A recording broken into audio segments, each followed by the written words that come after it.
রাসূল সেখানে এসে প্রায় 14 দিন 15 দিন ছিলেন, যেটা সহিহ বুখারী মুসলিম হাদিসে পাওয়া যায়। এবং সেখানে থাকাকালীন সময়ে তিনি একটি মসজিদ তৈরি করেছেন, সেটা হলো মসজিদে কুবা নামে যেটা পরিচিত।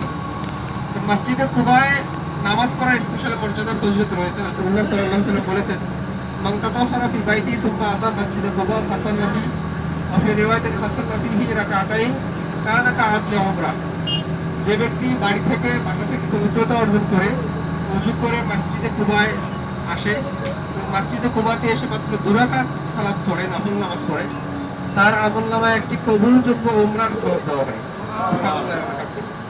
চিন্তা করেন, কাজটি অনেক সহজ কিন্তু আমলের দিক থেকে অনেক মর্যাদাবান। একজন মানুষ সারা বিশ্বের বিভিন্ন প্রান্ত থেকে লক্ষ টাকা খরচ করে উমরাতে আসে, এসে যদি আল্লাহ রাব্বুল আলামিন তার উমরা কবুল করেন, তিনি তেমন সওয়াব পাবেন। যে কোনো সময় যে কোনো দিন একজন ব্যক্তি মসজিদে কুবায় গিয়ে মাত্র 2 রাকাত নামাজ পড়লে সেই সওয়াব পেয়ে যাবে। সুবহানাল্লাহ।